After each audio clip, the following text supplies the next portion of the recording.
Olá pessoal, iniciando mais uma aula de Direito do Consumidor.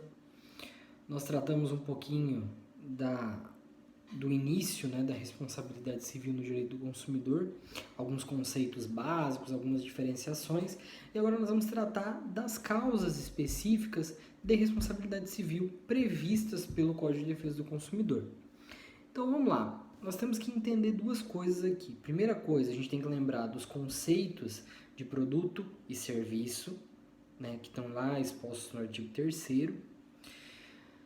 E nós temos que ver agora os conceitos de vício e fato ou defeito, tá? Então, vício é aquele que acontece só com o produto ou só com o serviço. Então, é um defeito interno, é um defeito que não tem consequências externas ao produto, externas ao serviço, tá? Então, vamos dizer aqui que seja um liquidificador, por exemplo, que eu compre, e aí eu chego em casa, o liquidificador queima, não funciona. Isso é um vício. Não aconteceu nada além do próprio liquidificador que estragou.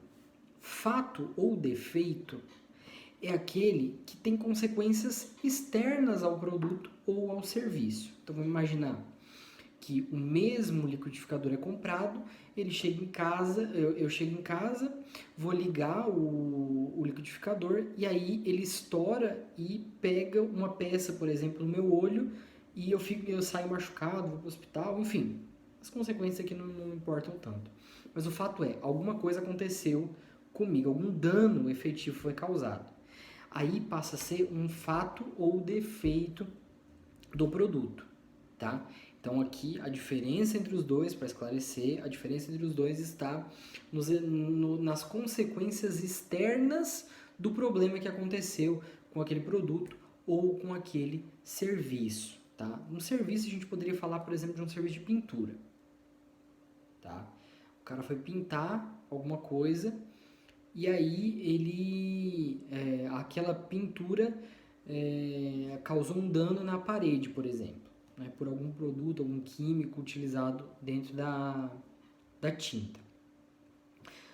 Só que não aconteceu nada, eu só vi aquilo ali na parede, chamei o cara imediatamente, pronto, tá tudo certo. Isso foi um vício, então, do serviço. Acontece a mesma coisa, só que eu vou lá perto para tentar entender o que é e acabo machucando a minha mão, por exemplo. Com o próprio químico lá, acaba causando um dano na minha mão.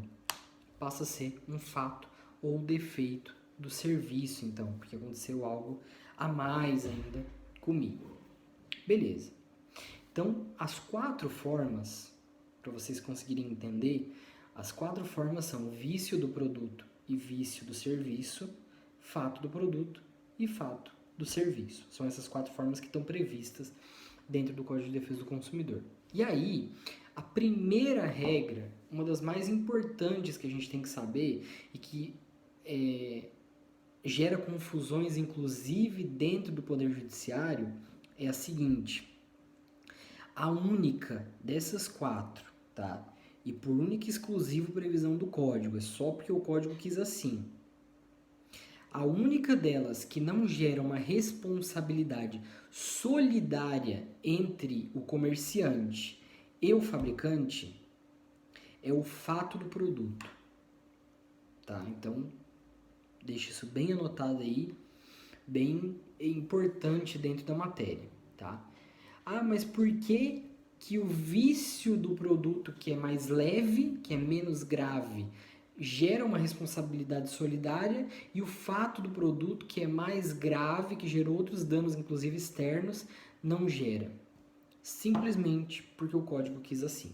Inclusive, é interessante saber que a doutrina critica bastante essa diferenciação que existe, principalmente pelo fato justamente de ser mais grave, E aí a doutrina já entende, já existem teses judicializadas no sentido de que teria também uma responsabilidade solidária, que não teria por que o código prevê a responsabilidade solidária para todas as outras formas e não prevê simplesmente para o fato do produto. Mas o fato é que, por hora, a jurisprudência ainda não decidiu pela responsabilidade solidária nos casos de fato do produto, e a lei é clara no sentido de que essa responsabilidade não é solidária, é subsidiária. Ou seja, primeiro responde o fabricante, depois vai responder o comerciante, a depender de algumas hipóteses lá que a gente vai ver e que, na verdade, se a gente for observar bem, são aquelas em que o comerciante puxa para si essa responsabilidade de forma, às vezes, até não intencional, mas por não cuidar do produto, por retirar informações e assim por diante. Então, ele puxa para ele, acaba puxando para ele involuntariamente essa responsabilidade, tá? Então, a previsão do código é que ela é subsidiária. Bom, beleza. O primeiro, então, que nós vamos ver é o vício do produto, tá? O vício do produto, então, como a gente viu, é aquele que não tem consequências externas, que a única coisa que aconteceu no caso ali foi que o produto estragou, o produto não alcançou a utilização que eu esperava dele, né? A utilização ou a segurança ou o desempenho e assim por diante, né? Ele não alcançou os parâmetros que eu esperava que ele atingisse.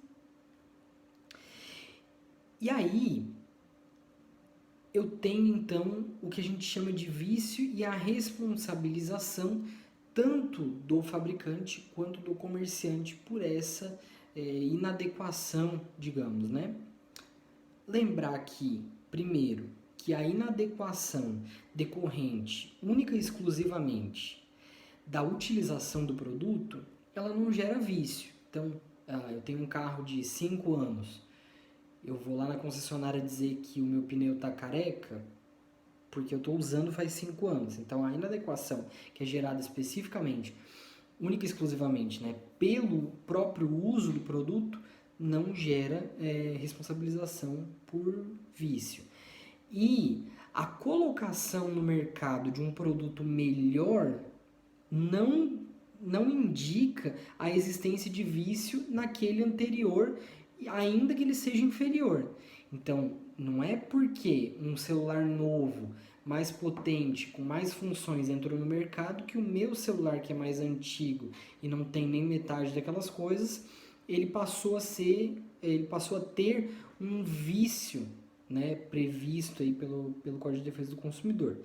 Não é essa a norma. Outra situação aqui relativa ao vício do produto é o seguinte, é que se a gente fala de vício do produto como, por definição, no vício não existem efeitos externos, não é possível cumular judicialmente, e olha que isso acontece muito, não é possível cumular judicialmente o pedido de indenização pelo vício do produto, né, seja a troca do produto, seja a devolução do dinheiro e afins, com indenização por danos materiais, indenização por danos morais, por danos estéticos e assim por diante. Por quê? Por definição, não existem efeitos externos, então não é possível que exista uma indenização cabível naquele caso ali, certo? Outra situação que é importante aqui a gente anotar, que é uma decisão até bem polêmica, é o seguinte: os tribunais têm decidido, nós vamos falar bastante dentro dessas responsabilizações, nós vamos falar bastante de decisões que ocorreram, principalmente no STJ, até para a gente conseguir contextualizar e entender o assunto que a gente está tratando. Então, o STJ decidiu que o banco que financia é responsável também pelo vício do produto financiado. Então, vamos dizer que um banco financia um carro, por exemplo, para alguém, e esse carro dê defeito, já houve precedente, ainda não é pacífico, mas já houve precedente, espero que não vire pacífico, na verdade, já existe precedente de responsabilização do banco por esses defeitos também, tá? E é lógico aqui que o banco depois, eventualmente responsabilizado, ele pode ir atrás da ação de regresso em face dos reais responsáveis, isso não tem dúvida nenhuma. Mas, na minha visão, incorreta a decisão dos tribunais e espero que se mude esse entendimento, mas já existem decisões nesse sentido. Continuamos na segunda parte da aula.